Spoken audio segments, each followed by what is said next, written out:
The transport ship rattled as it connected to Terminus 7. Inside the passenger area, alien cadets pushed toward the windows. They wanted to see the famous military station. It hung in space like a giant metal fortress. This was where the best warriors in the galaxy came to train. The cadets were loud and excited. Tall Vrexian warriors with thick scales compared their muscles. Small Thoraxian fighters with 6 arms practiced their quick movements. Even the slow granite soldiers, made of living rock, shifted their heavy bodies with pride. Everyone talked about how strong they were. Everyone bragged about the battles they would win. But one cadet sat quietly in the back corner. Her name was Kira Vasquez and she was human. She did not push to the windows. She did not talk about her strength. She just sat with her small bag and watched everything with calm, dark eyes. Her black hair was pulled back tight. Her uniform was clean and simple. Nothing about her looked special. A large Vrexian named Brektar noticed her. His green scales were bright and shiny, showing he came from a warrior family. He laughed loudly and pointed at Kira. "Look. A human," he said, making sure everyone could hear him. "Why is a traitor here? Did she get lost looking for the marketplace?" Other cadets laughed. Across the galaxy, humans were famous for 2 things: talking and selling. They made deals between different species. They solved problems with words. But fighting? No one had ever seen a human warrior. Earth had been part of the Galactic Coalition for 50 years, but humans always took peaceful jobs. Kira looked at Brektar for just a moment. Her face showed nothing. No anger. No fear. Nothing. Then she looked away like he was not worth her time. This made Brektar angrier, but before he could say more, the ship's doors opened. "All cadets to the main training hall," a voice announced through the speakers. "Now." They walked through the cold metal hallways of Terminus 7. The station was massive. Every wall was gray steel. Weapons hung everywhere. Battle armor stood in glass cases. The air smelled like metal and oil. This place was built for one thing: war. The training hall was so big that Kira could not see the far walls clearly. Thousands of cadets could fit inside. High above, the ceiling disappeared into darkness. Along one side, huge windows showed the empty black space outside. At the front stood the instructors. The head instructor was Commander Torgon, a Vrexian who looked like he had fought 1,000 battles. His scales were dark red, almost black. Scars covered his arms, his neck, his face. One of his eyes had been replaced with a glowing blue cybernetic implant that never stopped scanning. "Cadets," his voice boomed across the hall like thunder. "You think you are warriors. You think you are strong because your families told you so. You are all wrong." He walked slowly in front of them. His cybernetic eye glowed as it examined each cadet. "This academy will destroy your pride. It will break your body. It will test your mind. Most of you will fail. Some of you will quit and go home crying. A few of you will die. Only the strongest will survive to graduate." He stopped directly in front of Kira. She was tiny compared to him. The top of her head barely reached his chest. Torgon bent down, bringing his scarred face close to hers. His real eye and his cybernetic eye both studied her carefully. "Human," he said. "What is your name?" "Kira Vasquez, sir," she answered. Her voice was quiet but steady. "Why are you here, Kira Vasquez?" "Humans do not fight. Humans talk." "Did you take a wrong turn?" Some cadets laughed quietly. Kira did not smile. She did not look away from Torgon's eyes. "I am here to train, sir. Same as everyone else." Torgon stared at her for a long moment. Then he stood up straight and moved on. But Kira noticed something. His cybernetic eye had recorded her. Marked her. The commander was watching her now. "Your first test begins in 1 hour, Torgon announced. "Combat simulation.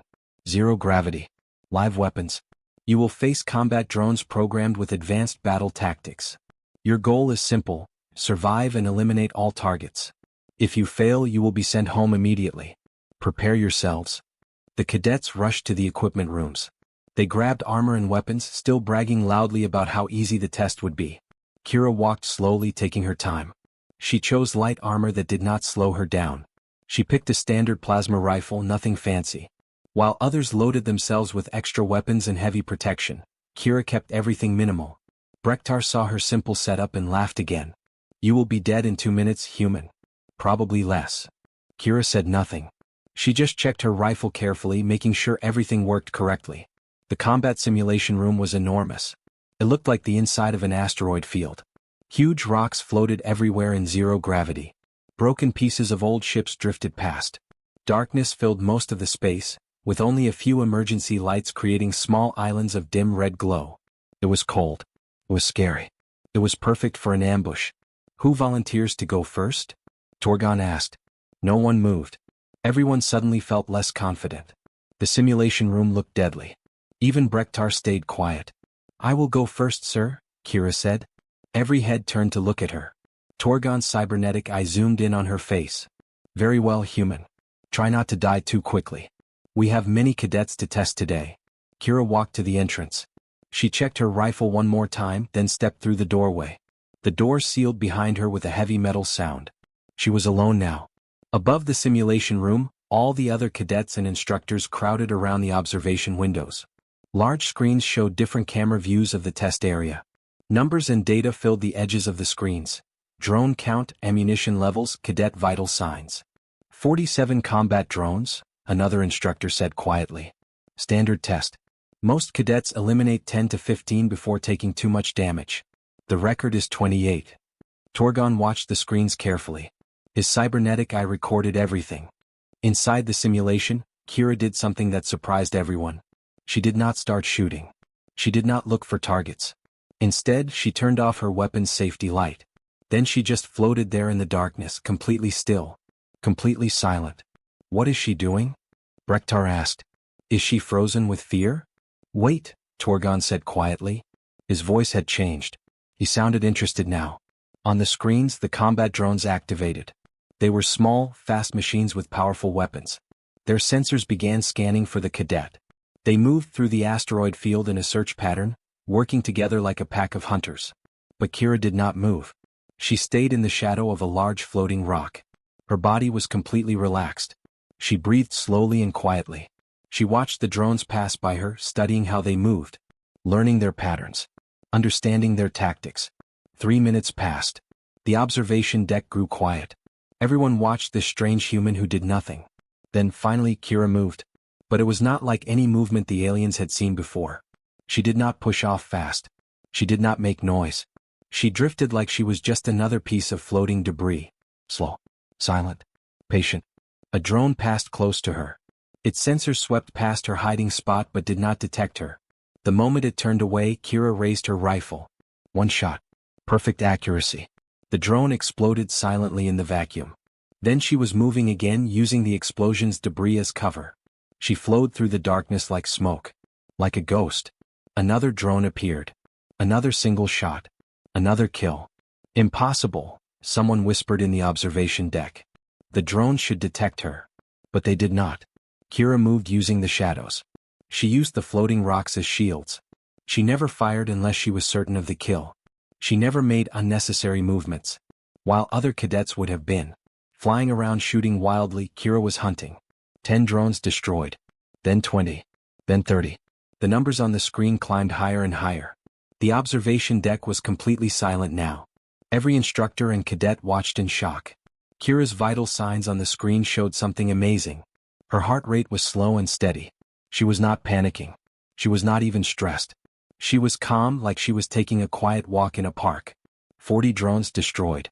The remaining 7 began working together, trying to trap her. But Kira had studied them. She knew how they thought. She led them into a tight cluster near some debris, then destroyed a fuel cell floating nearby. The explosion took out all 7 drones at once. The simulation ended. The lights came on. Kira floated in the center of the room, her rifle still ready, checking every direction to make sure the threat was really gone. On the observation deck screen, the final statistics appeared. Targets: 47 eliminated, 47 damage taken, 0 time, 12 minutes, 34 seconds shots fired, 41. Torgon stared at the numbers. His cybernetic eye zoomed in and out like it could not believe what it was recording. Around him, every cadet had stopped breathing. No one had ever gotten a perfect score before. No one had ever eliminated every drone without taking a single hit. Kira came through the door back into the observation area. She was not smiling. She was not celebrating. She just looked calm and quiet like she always did. She went to return her rifle to the equipment rack. "Cadet Vasquez," Torgon's voice stopped her. "How did you do that?" Kira turned to face him. For the first time she allowed herself a very small smile. "My grandfather taught me to hunt deer in the forests of Earth, sir. He taught me that patience is more powerful than speed. Silence is more deadly than noise. You do not chase your prey. You learn how it thinks. You learn how it moves. Then you wait for the perfect moment. She looked around at all the alien cadets staring at her. Humans have been hunters for millions of years, sir. We learned how to be apex predators on a planet full of dangerous creatures. We just never had a reason to show anyone else before now. Torgon was quiet for a long time. Then he nodded slowly. I think I have been wrong about humans, he said. Very wrong indeed. That night, word spread through the entire station. The quiet human cadet had achieved a perfect score. By morning, every soldier on Terminus 7 knew her name. And by the next evening she had earned a new name. A name that would follow her for the rest of her life. They called her Death Whisper. The news traveled fast through Terminus 7. By breakfast the next morning, every cadet knew about the human who had achieved a perfect simulation score. They whispered about it in the dining halls. They argued about it in the training rooms. Some said the simulation must have been broken. Others said Kira had cheated somehow. But the instructors confirmed it was real. The quiet human from Earth had done something no one else had ever accomplished. Kira sat alone in the cafeteria, eating her meal in silence. She did not look up when other cadets stared at her. She did not respond when they whispered. She just ate her food slowly, her dark eyes watching everything around her without seeming to watch at all. Brektar sat with a group of Vrexian cadets across the room. His green scales looked duller today. His pride had been damaged. He slammed his fist on the table. It was luck, he growled. One lucky day does not make someone a warrior. Wait until we face real combat. She will freeze. She will fail. But even as he said it, he did not sound convinced. He had watched the footage of Kira's test 3 times already. Every movement she made was perfect. Every shot was calculated. There was no luck in what she had done. A small Thoraxian cadet named Slix approached Kira's table carefully. Her 6 arms moved nervously. She had bright orange armor plating and large black eyes. May I sit here? Slix asked quietly. Kira looked up and nodded. Slix sat down, placing her food tray on the table. For a moment, neither of them spoke. I watched your test, Slix finally said. I have never seen anyone move like that. How did you learn to be so still? So patient? My species is built for speed. We attack fast and retreat fast. But you barely moved at all until the perfect moment. Kira took a sip of water before answering. On Earth there is an animal called a leopard. It can wait in a tree for hours, completely motionless, watching prey walk below.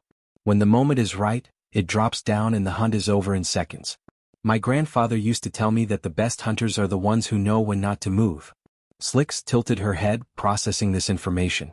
But we are taught that hesitation means death. That warriors must be aggressive and fast. There is a difference between hesitation and patience, Kira said quietly. Hesitation is fear. Patience is control.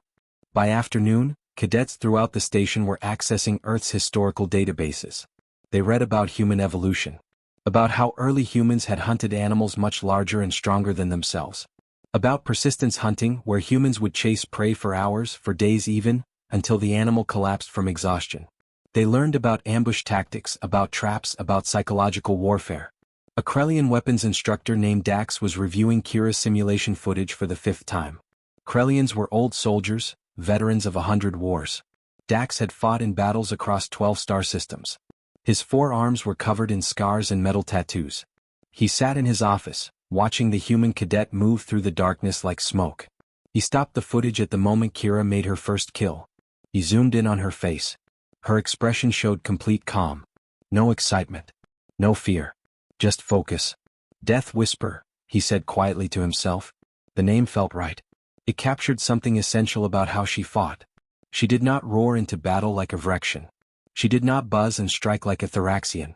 She whispered through the darkness like death itself, and her enemies never knew she was there until it was too late. Dax saved the footage with a new label, Death Whisper Study Material. Within hours, other instructors had copied the file. The name began spreading through the station's network. By evening, even cadets who had never met Kira were calling her Death Whisper. 3 days later, Commander Torgon stood before the assembled cadets in the main hall. His cybernetic eye scanned the crowd as he spoke. Your next test will be different, he announced. You will work in teams. 5 cadets per team. You will face the instructors themselves in an urban warfare simulation. This is not a test you are expected to win. In 20 years, no cadet team has ever defeated the instructors.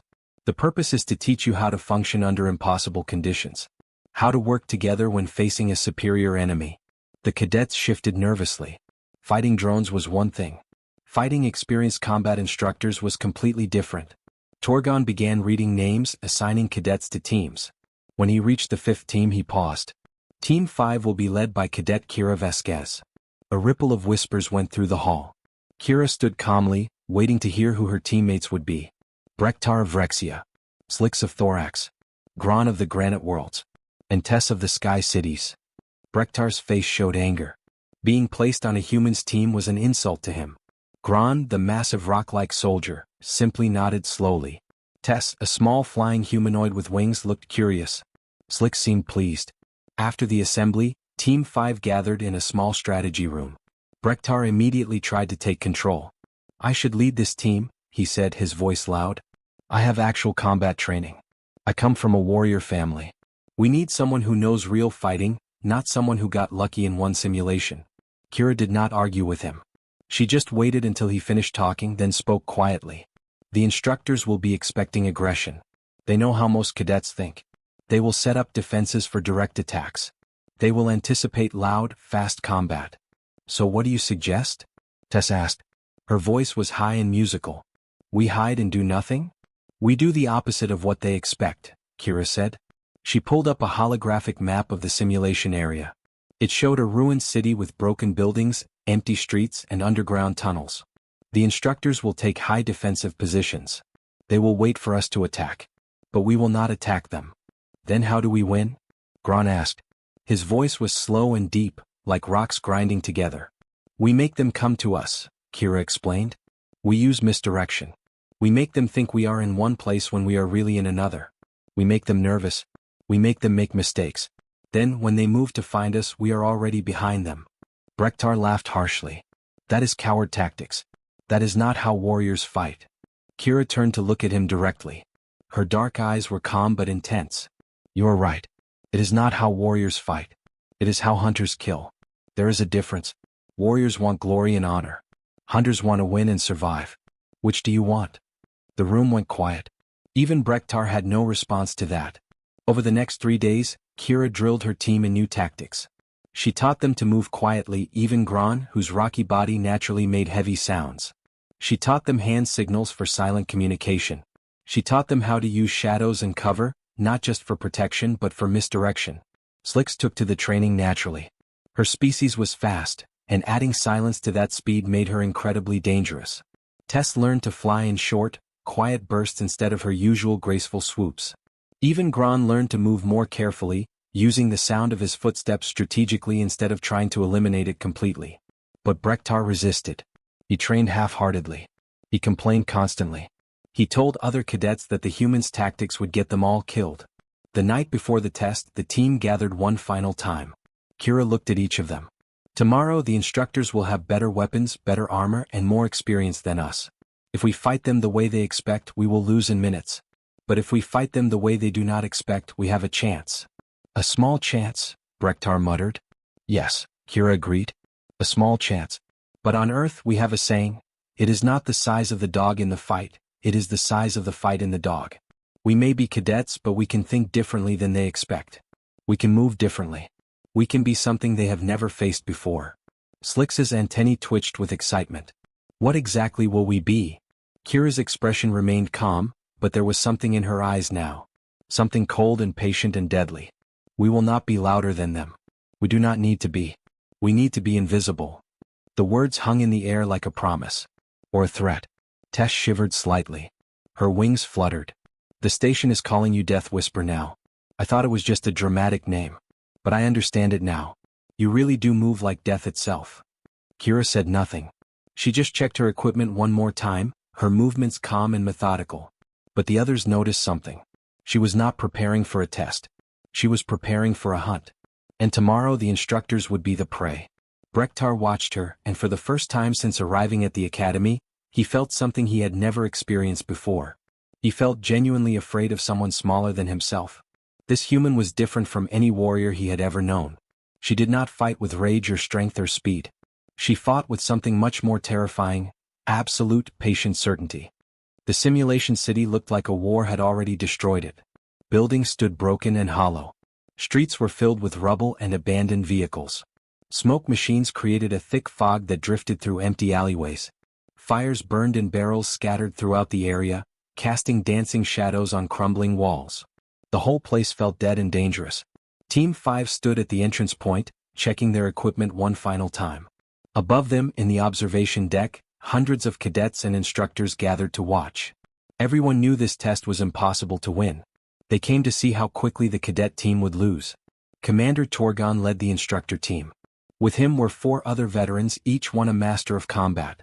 They had already taken positions throughout the city, setting up a defensive perimeter that would be nearly impossible to break through.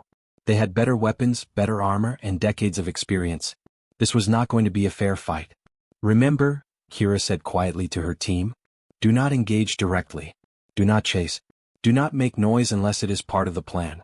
We are not here to fight. We are here to hunt." Brektar gripped his heavy rifle tightly. He still did not fully believe in Kira's tactics, but something had changed in him over the past 3 days. He had seen how she trained, how she thought, how she planned for every possibility. Maybe, just maybe, she knew something his warrior culture had missed. "Teams ready," a voice announced over the speakers. "Exercise begins in 10 seconds. Kira took a slow breath. Her heart rate stayed calm. Her hands were steady. She had been preparing for this moment her entire life, even if she had not known it until now. "Begin." The instructor team expected Team 5 to push forward aggressively, trying to take territory. That was what every cadet team had done before. But Kira's team did something different. They split up immediately and disappeared into the ruins. On the observation deck, instructors leaned forward, confused. The cadet markers on their tracking screens had separated and gone dark. They were not pushing forward at all. Inside the city, Kira moved through shadows like water flowing downhill. She had memorized the map completely. She knew every building, every alley, every possible position. She reached a collapsed building and climbed carefully to the second floor, where broken walls provided perfect cover. From here, she could see one of the instructor positions. The instructor was a Vrexian named Vek. He was positioned on a rooftop with a clear view of the main street. His weapon was aimed at the expected approach routes. He was confident and ready. But he was looking the wrong direction. Tess flew silently through the fog, staying low, using the smoke as cover. Her wings made almost no sound. She reached a position behind Vek and waited, completely still. She did not attack. She just waited for Kira's signal. Across the city, Slicks had found another instructor. He was a granite soldier named Kor, positioned inside a building with thick walls. Kor was nearly impossible to hurt with normal weapons. His rock-like body could absorb tremendous damage. Most teams wasted all their ammunition trying to bring down a granite fighter. But Slicks did not try to hurt him. Instead, she made a small noise like a piece of rubble falling. Kor turned toward the sound, his massive form shifting. Slicks immediately went silent and motionless. Kor scanned the area, saw nothing, and returned to his original position. Slicks made another small noise in a different location. Kor turned again. This pattern continued. Each time, Slicks made Kor turn and search. Each time he found nothing. She was not trying to defeat him. She was trying to distract him and make him nervous. Gron moved through the underground tunnels. His heavy footsteps echoed in the darkness. Any other time this would be a disadvantage. But Kira had given him a specific job. Make noise. Make the instructors think the whole team was coming through the tunnels. Draw their attention downward. 2 instructors moved to cover the tunnel exits. They positioned themselves carefully, weapons ready, waiting for cadets to emerge. But no one came out. The footsteps just continued moving through the tunnels, back and forth, creating confusion. Brektar was positioned in a building overlooking the main plaza. This was the hardest job for him. He had to do absolutely nothing. Just wait and watch. Every instinct in his warrior body screamed at him to attack, to charge forward, to prove his strength. But he forced himself to stay still, to trust Kira's plan. Kira watched everything from her position. She had a small communicator with a hand signal camera. Her team could see her gestures but could not hear her voice. Perfect silence was maintained. She watched as the instructors grew more and more confused. They could not understand what the cadets were doing. There was no attack. No aggressive push. Just strange noises and movements that made no sense. Commander Torgon spoke into his team's communication channel. "Something is wrong. They are not following standard tactics. Stay alert. "Do not leave your positions." But it was already too late. Kira had been studying how they reacted. She had learned their patterns. Now it was time to strike. She gave a hand signal. Tess, who had been waiting behind Vec for almost 10 minutes, finally moved. She flew up fast, grabbed Vec's weapon with all 4 of her limbs and yanked it away. Before Vec could react, she hit the emergency marker on his armor. The marker turned red, indicating he had been eliminated. Vec stared in shock as Tess disappeared back into the fog. "Vec is down." Torgon's voice showed surprise. How did they get behind him? 1 instructor eliminated. 4 remained. Gron suddenly emerged from a tunnel exit, but not the ones the instructors were watching. He had found a maintenance access they had forgotten about.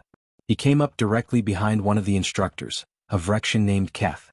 Gron's massive stone hand came down on Keth's shoulder. The impact was not hard enough to hurt, but it triggered Keth's elimination marker. Gron immediately dropped back into the tunnel and disappeared before the other instructor could shoot. 2 down. 3 remained. Slicks had led Core on a chase through the building. He kept hearing noises, kept investigating, kept finding nothing. Finally, in his frustration, he stepped into a room that Slicks had prepared. She had stacked rubble carefully against the door. When Core entered, she knocked the support loose from outside. The rubble collapsed, trapping Core inside. He was not hurt, but he could not get out quickly. Slicks activated his elimination marker through a crack in the debris, then vanished. 3 down. 2 remained. The last instructor besides Torgon was a Sky City soldier named Pell. He was fast and experienced. He realized what was happening and tried to regroup with Torgon in the central plaza. But Brektar was waiting. As Pell ran past the building, Brektar leaned out and fired a single shot. It hit Pell's elimination marker perfectly. Pell stopped, looked up at where the shot came from and shook his head in disbelief. 4 down. Only Torgon remained. The commander stood in the center of the plaza, slowly turning in a circle. His cybernetic eye scanned every shadow, every window, every possible hiding spot. His team was gone. He was alone. And he still had not seen a single cadet clearly. "Clever," he said out loud, knowing the cadets could hear him through their communication devices. "Very clever. But the test is not over. You still have to eliminate me." He waited. 1 minute passed. Then 2. Nothing moved. The fog drifted through the empty streets. Fires crackled in the barrels. But there was no attack. Torgon began to feel something unfamiliar. Uncertainty. He was a veteran of countless battles. He had trained for decades. But this silence was different from anything he had experienced. It felt like the city itself was watching him. Waiting for him. He took a step forward. Then another. He moved toward a narrow alley, thinking perhaps the cadets were hiding there. As he entered the alley, he finally saw one of them. Brektar stood at the far end, rifle pointed at him. Torgon raised his weapon, but Brektar did not fire. He just stood there. Torgon's tactical mind immediately understood. This was bait. A distraction. He spun around, expecting an attack from behind. But the attack did not come from behind. It came from above. Kira had been clinging to the wall above the alley entrance, completely motionless, barely breathing. The moment Torgon turned away from her, she dropped down silently. Her hand reached out and pressed against Torgon's weapon, pushing it aside. Her other hand activated his elimination marker. It was over in less than 2 seconds. Torgon stood frozen, his marker glowing red. Kira stepped back, her expression calm. The rest of Team 5 emerged from various hiding spots, surrounding the plaza. They had been there the entire time, invisible in plain sight. The observation deck exploded with noise. Cadets shouted in disbelief. Instructors stood up from their seats. The impossible had happened. A cadet team had defeated the instructors. Torgon looked at Kira for a long moment. His cybernetic eye zoomed in on her face, recording every detail. Then slowly he began to laugh. It was not a mocking laugh. It was the laugh of a warrior who had finally met something genuinely new. 20 years, he said. 20 years and no team has ever won. You did not just win.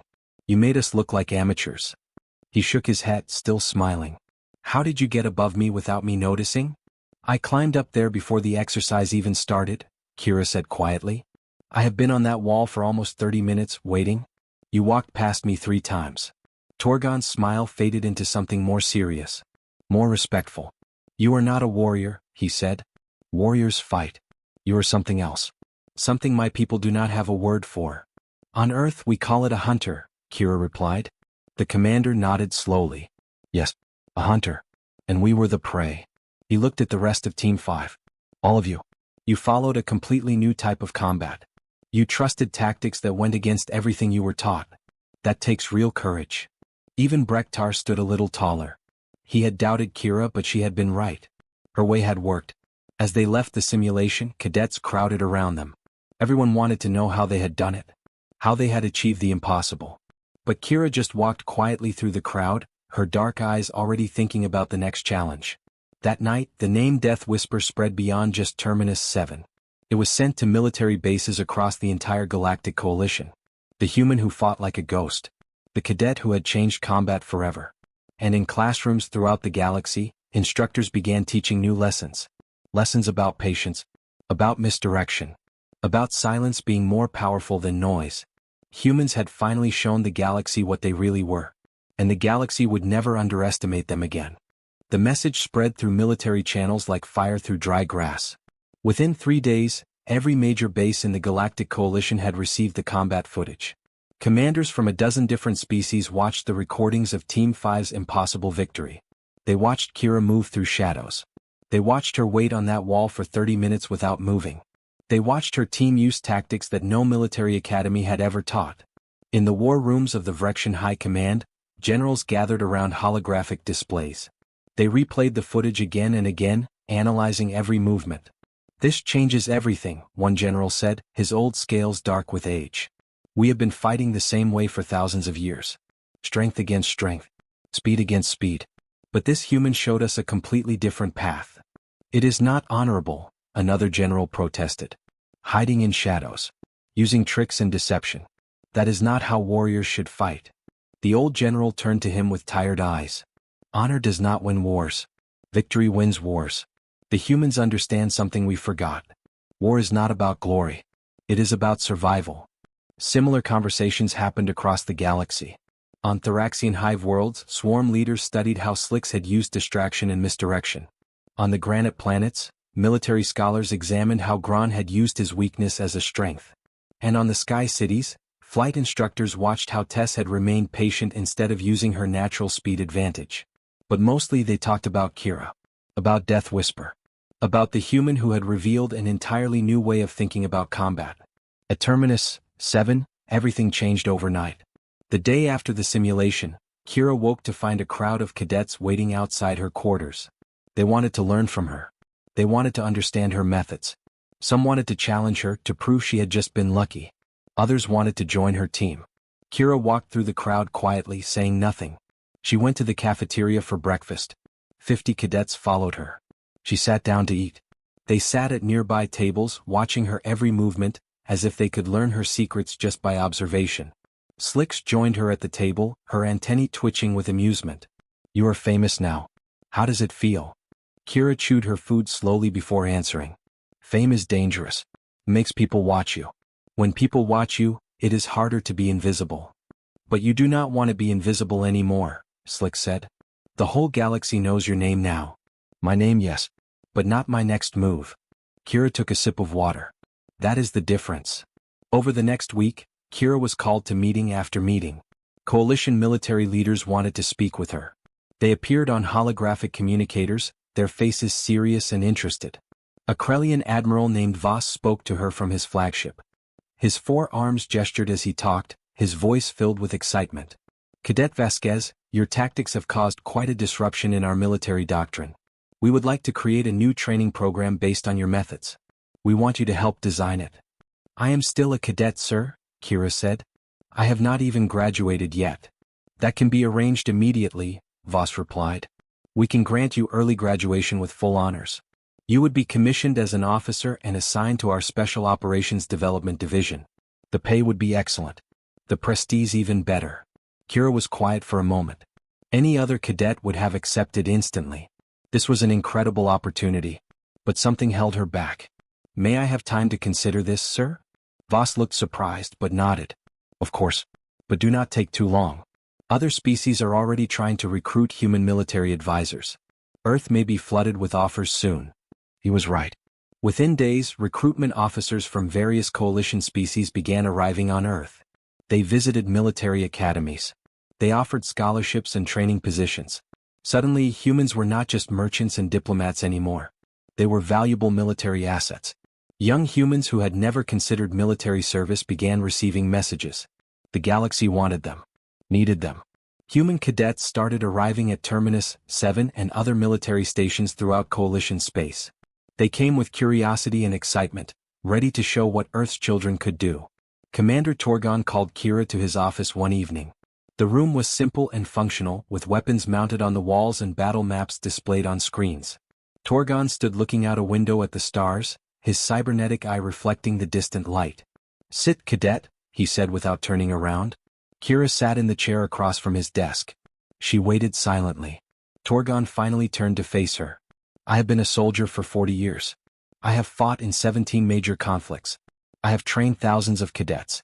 And in all that time, I have never seen anyone do what you did in that simulation." He paused.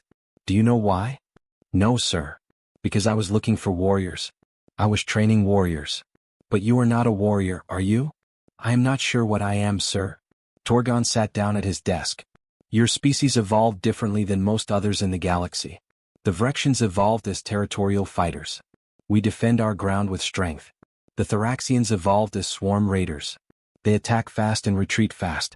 The Granite people evolved as siege tanks, nearly indestructible defenders. Every species developed combat styles based on their evolution." He leaned forward. "But humans evolved as persistence hunters. You are not the strongest, not the fastest, not the toughest, but you are patient. You are adaptable. You can track prey for days without rest. You can learn patterns and exploit them. And most importantly, you do not give up. Ever." Kira listened carefully. This was the most Commander Torgon had ever spoken to her about something other than tactics. "That simulation you won was not about better weapons or superior strength," he continued. "It was about mindset. You thought like a predator while everyone else thought like warriors. And that made all the difference." "Is that a good thing, sir?" Torgon smiled slightly. "It is a terrifying thing. But yes, it is good. The galaxy needs new ways of thinking. We have been fighting the same wars the same ways for too long." He pulled up a holographic document. "I received your response to Admiral Voss. You declined his offer." "Yes, sir." "May I ask why?" "That was an extraordinary opportunity." Kira chose her words carefully. "Sir, if I go design training programs, I help a few thousand soldiers at most. But if I stay here and graduate properly, I can teach other cadets. And those cadets will teach others. The knowledge will spread naturally, not through official channels that might be resisted." Torgon studied her face with his cybernetic eye. "You are thinking long-term. Planning for maximum impact over time rather than immediate glory. That is very human of you. My grandfather used to say that a good hunter does not just catch one deer. A good hunter teaches the whole village to hunt, so everyone eats." "Wise grandfather," Torgon said. "I agree with your decision. Stay and complete your training. But I want you to do something else as well." He pulled up another document. "I am creating a new course. Combat Theory and Unconventional Tactics. You will help me teach it." Kira's eyes widened slightly. "Sir, I am not qualified to teach. You are more qualified than anyone else on this station. You proved that in the simulation. Besides, teaching is the best way to truly learn something. You will discover things about your own methods that you did not know consciously." Kira thought about this. It made sense. What would I teach them? Everything. How to observe. How to wait. How to think like prey so you can hunt it better. How to use environment as a weapon. How to make enemies defeat themselves. Torgon stood up. "The galaxy is changing, Cadet Vasquez. Your victory was not just a test result. It was the beginning of a new era in military thinking. Whether you wanted this or not, you have started something that cannot be stopped." The next morning, Kira stood in front of a classroom for the first time. 30 cadets from various species filled the seats. They looked at her with mixed expressions. Some showed curiosity. Others showed doubt. A few showed resentment that this young human was teaching them. Kira stood at the front, quiet and calm as always. She did not try to command the room with volume or presence. She just waited until they settled down naturally. "This course is called Unconventional Tactics," she began. "But really, it is about unlearning what you think you know about combat. Most of you were taught that warriors must be strong, fast, and aggressive. You were taught to face enemies directly and defeat them with superior force." She walked slowly across the front of the room. "Everything you were taught is correct for traditional warfare. But traditional warfare only works when both sides follow the same rules. What happens when one side refuses to follow those rules? A Vrexian cadet raised his hand. That would be dishonorable. Perhaps, Kira agreed. But would it be effective? If your goal is to protect your people, to win battles, to survive conflicts, does honor matter more than success? The room fell silent. This was uncomfortable territory for many species whose entire cultures were built on honor and glory in combat. I am not saying honor is wrong, Kira continued. I am saying that different situations require different approaches. Sometimes you need to fight like a warrior. Sometimes you need to hunt like a predator. The key is knowing which approach fits which situation. Over the following weeks, Kira taught them things that seemed wrong at first. She taught them to retreat when they wanted to attack, to wait when they wanted to move, to make noise in one place while being silent in another, to study enemies for hours before engaging them for seconds. Some cadets embraced these lessons immediately. Others struggled with concepts that contradicted their entire upbringing. But slowly, steadily they began to understand. Combat was not just about strength. It was about intelligence, patience, and adaptability. Brektar attended every class, even though he had already worked with Kira. He took notes carefully. After one session he approached her. I was wrong about you, he said quietly. When you first arrived I thought humans were weak. I see now that you are strong in ways I never imagined. Ways my people need to learn. Kira nodded. You were not wrong to think humans seemed weak. We are physically weaker than most species. But we survived on Earth not by being the strongest, but by being the smartest, the most patient, and the most adaptable. Those are different kinds of strength. Within months, the new course became the most requested class at Terminus 7. Cadets competed to get into Kira's sessions.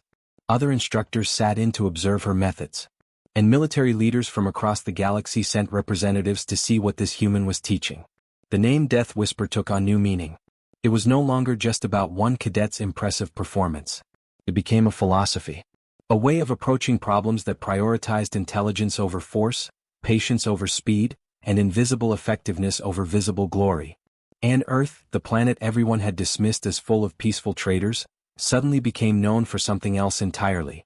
It became known as the world that raised hunters. Patient, persistent, deadly hunters who could teach the galaxy new ways to survive. Kira stood in the classroom each day, teaching cadets to think like predators. And each night, she thought about her grandfather in the forests of Earth, teaching a young girl how to track deer. He had taught her to hunt animals. She was now teaching aliens to hunt in the stars. The lessons were the same. Only the scale had changed. 6 months had passed since Team 5 made history. Terminus 7 had changed in ways no one could have predicted. Human cadets now made up nearly 15% of the Academy population. They came from all over Earth, from every country and culture. Some were soldiers from Earth's military. Others were hunters, trackers, and athletes who had never considered military service before. But they all shared something that the galaxy had finally recognized as valuable: the instinct to hunt. Kira stood in the shadows of the main training hall, watching a new group of recruits arrive. She had graduated 3 months ago but had chosen to stay at the academy as a junior instructor. Commander Torgon had been right. Teaching others had taught her more about herself than she had learned in all her years of training. The new recruits poured through the entrance, loud and confident. A group of Vrexian warriors flexed their muscles and compared their scale colors. Thoraxian fighters buzzed around each other, demonstrating their speed. Even the normally quiet granite soldiers seemed more boastful than usual, their rocky bodies rumbling as they moved. This will be easy, one Vrexian shouted. His name was Vaktar, and his bright yellow scales marked him as coming from a wealthy warrior family. I have been training since I could walk. My father defeated 40 enemies in single combat. I will surpass even him here. His companions roared their agreement. They had heard stories about the academy, of course. Everyone had heard about the human called Death Whisper. But stories were just stories. Surely they had been exaggerated. Surely the tests could not be that difficult for real warriors like themselves. Near the back of the group, a smaller group of human cadets entered quietly. There were 5 of them, and unlike the other species, they did not boast or make noise. They just observed everything with calm, watchful eyes. One of them, a young man named Cole from Canada, noticed Kira standing in the shadows. He nodded slightly to her. She nodded back. Slix walked past the new recruits, her orange armor plating gleaming. She had graduated 2 months ago but was also staying to help with training. A young Thoraxian recruit, eager and energetic, buzzed up to her. Instructor Slix. I heard you trained with the famous Death Whisper. Is she really as good as the stories say? Can she really defeat multiple opponents without them seeing her? Slicks's antennae twitched with amusement. The stories do not do her justice. They cannot capture what it is like to work with her, to see how she thinks. Where is she? The recruit asked, looking around excitedly. I want to meet her. I want to learn from the best. She is closer than you think, Slick said cryptically and moved on. The new recruits were directed to the equipment area to receive their gear. As they walked through the corridors, they passed trophy cases displaying the achievements of past cadets. One case held a holographic display that played footage from famous simulations. Currently, it was showing Team 5's impossible victory over the instructors. Vaktar stopped to watch. His companions gathered around him. They watched Kira move through shadows. They watched her wait on that wall for 30 minutes. They watched her drop down and eliminate Commander Torgon in seconds. Tricks? Vaktar said dismissively. She used tricks and deception. That is not real fighting. Wait until she faces someone in honorable combat. She would lose quickly. An older cadet, a Vrexian named Daxron who had been at the academy for over a year, overheard this. He turned slowly to face the new recruits. You should be careful what you say about Death Whisper, he said quietly. His scales were darker, marked with training scars. She is not what you expect. Oh. Vaktar crossed his massive arms. And what is she? Daxron thought about how to explain. You know how your people teach that warriors should be like mountains? Strong, immovable, obvious. Yes. That is the way of honor. She is not like that. She is like water. You cannot grab water. You cannot fight water. It flows around you, and by the time you realize what is happening, you are already drowning. The new recruits laughed, but there was uncertainty in their laughter. Something about Daxron's tone made them uncomfortable. That evening, all the new recruits gathered in the main hall for the orientation ceremony. Commander Torgon stood at the front, his cybernetic eye scanning the crowd. Behind him stood several instructors, including some new human instructors who had arrived in recent months. Welcome to Terminus 7, Torgon began. You come from the best warrior families. You have trained your entire lives. You believe you are ready for war. He paused. You are wrong. The recruits shifted uncomfortably. This was the same speech he had given for 20 years. But now it had new meaning. This academy will teach you what real combat means. Not the combat of training halls and ceremonial battles. Real combat where failure means death. Where honor means nothing if you cannot survive. He gestured to the instructors behind him. Your teachers have fought in real wars. They have seen what works and what does not. You will learn to set aside your pride and embrace whatever methods keep you alive. His cybernetic eye focused on Vaktar. Some of you think tricks and deception are dishonorable. Some of you believe real warriors only fight face to face. Those beliefs will be challenged here. You must decide what matters more, your pride or your effectiveness. After the ceremony, the recruits were given free time to explore the station before training began the next day. Many went to the recreation areas. Others visited the combat simulation rooms to practice. But some went to the library to research the academy's history. Vaktar sat at a terminal, scrolling through files. He found footage of human instructors teaching classes. He watched them demonstrate tactics that seemed completely foreign to everything he had learned. Patience, observation, misdirection, using enemy expectations against them. It is still just tricks, he muttered. But his voice was less confident now. A quiet voice spoke from behind him. You keep using that word. Tricks. What do you think it means? Vaktar spun around in his chair. Standing there was a small human woman with dark hair tied back in a simple braid. Her instructor uniform was plain and unmarked. She looked completely ordinary. But her eyes were not ordinary. They were calm and deep like still water. I mean tactics that avoid real combat, Vaktar said. Hiding, running, attacking from behind. That is not how warriors fight. The human woman tilted her head slightly.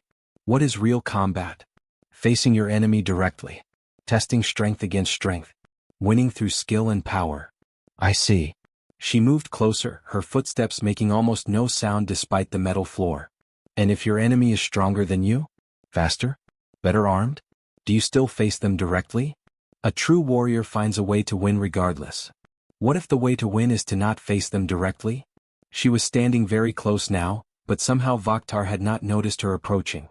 What if the way to win is to make them think you are somewhere you are not? To make them exhaust themselves searching for you? To strike when they are looking the wrong direction? Vaktar felt uncomfortable. This human was challenging everything his culture had taught him. That is the thinking of cowards. The woman smiled slightly. It was not a happy smile. It was the smile of someone who had heard this argument many times before. Let me tell you something about Earth, she said. My planet has animals called lions. They are big, strong, fearless. They attack directly. Very warrior-like. Earth also has animals called hyenas. They are smaller, weaker. They use pack tactics and patience. They wait for the right moment. The lions are obviously superior, Vaktar said. You would think so. But hyenas kill more prey than lions do. They survive better in harsh conditions. They adapt faster to changes.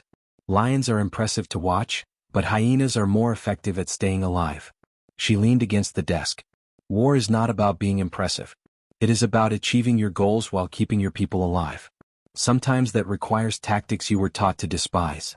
Who are you? Vaktar asked, though part of him was beginning to suspect the answer. My name is Kira Vasquez. My students call me Instructor Vasquez. Most other people call me Death Whisper. Vaktar's eyes widened. This small, quiet human was the legendary fighter everyone talked about? She did not look dangerous. She did not look like anything special. But there was something in the way she stood, the way she watched him, that made his warrior instinct scream warnings. I apologize if I offended you, he said carefully. You did not offend me. You challenged my methods. That is good. A student who questions everything learns faster than one who accepts everything. She pushed off from the desk. But I will tell you one thing. Tomorrow your training begins. You will be tested. You will fail. Everyone fails at first. The question is whether you learn from failure or whether you let your pride blind you. She started to walk away, then paused. Oh, and Vaktar? I was standing behind you for 3 minutes before I spoke. You never noticed me. You never heard me approach. You never sensed my presence. And this is a quiet library. Imagine how easy it would be for me to stay hidden during loud combat. She walked away, her footsteps silent. Vaktar sat frozen, replaying the last few minutes in his mind. She was right. He had not noticed her at all until she spoke. How long had she been there? How had she moved so quietly? For the first time since arriving at the academy, Vaktar felt genuinely uncertain about his abilities. The next morning, training began. The new recruits faced their first simulation, a standard combat scenario against multiple enemies in close quarters. Vaktar and his Vrexian companions charged in aggressively, using the tactics they had trained in their entire lives. They lasted 4 minutes before being eliminated. The human cadets went next. They moved completely differently. Slow, careful, patient. They observed before acting. They used cover not just for protection but for deception. They worked together with silent hand signals instead of shouted commands. They completed the scenario in 8 minutes with 0 casualties. Vaktar watched from the observation deck, his face dark with shame. Beside him, Daxron spoke quietly. Now do you understand? Human tactics are not tricks. They are just different. Not better or worse. Just different. And in certain situations they are devastatingly effective. Over the following weeks, Kira taught the new recruits. She was patient with them even when they resisted. She showed them footage from Earth. Ancient humans hunting mammoths. Medieval soldiers using guerrilla tactics against invaders. Modern special forces operators conducting stealth missions. All of it demonstrated the same core principles. Observe, adapt, strike when the moment is right. Slowly, even the most resistant students began to understand. Vaktar, despite his initial pride, proved to be an excellent student once he opened his mind. He combined his Vrexian strength with human patience, creating a hybrid fighting style that was uniquely effective. One evening, 3 months into training, Vaktar found Kira standing alone in the observation deck, looking out at the stars.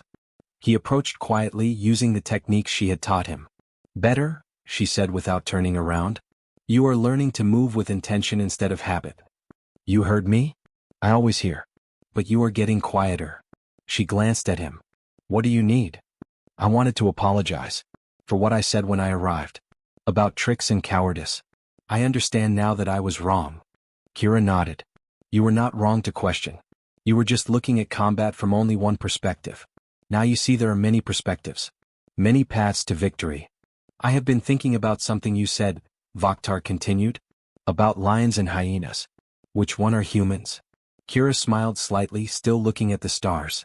Humans are neither. We are something else entirely. We are the species that learned to be whatever the situation required. Sometimes we are lions. Sometimes we are hyenas. Sometimes we are eagles or sharks or wolves. We adapt. That is what makes us dangerous. She turned to face him fully. The galaxy is full of species that evolved to be one thing. Vrexians are strong defenders. Thoraxians are fast raiders. Granite soldiers are immovable walls. Each species has their nature. But humans? Our nature is to have no fixed nature. We became the apex predator on Earth not by being the best at one thing, but by being good enough at everything. Is that why we are called Death Whisper? Vaktar asked. Because you can be anything? No, Kira said quietly. I am called Death Whisper because when I hunt, my prey never hears me coming. By the time they realize I am there, it is already over. Silent, efficient, final. She looked back at the stars. But the name has grown beyond me now. It represents an idea. The idea that the quietest warrior can be the deadliest. That silence and patience can defeat noise and aggression. That in the galaxy's loudest wars, the softest whisper might be the last thing you ever hear. Vaktar felt a chill run through his scales. He understood now why everyone spoke of Death Whisper with such respect. It was not just about one human's skill. It was about what she represented. A completely new way of thinking about conflict. As he walked away, Kira remained at the window watching the distant stars. Somewhere out there, other humans were joining coalition forces. They were showing other species what Earth's children could do. The galaxy was learning that humans were not just merchants or diplomats. They were survivors who had climbed to the top of their planet's food chain through intelligence, patience, and the will to do whatever was necessary. Earth had sent its hunters to the stars, and the galaxy would never be the same. Kira smiled slightly in the darkness. Her grandfather would have been proud. The lessons he taught in Earth's forests were now being learned on military stations across the galaxy.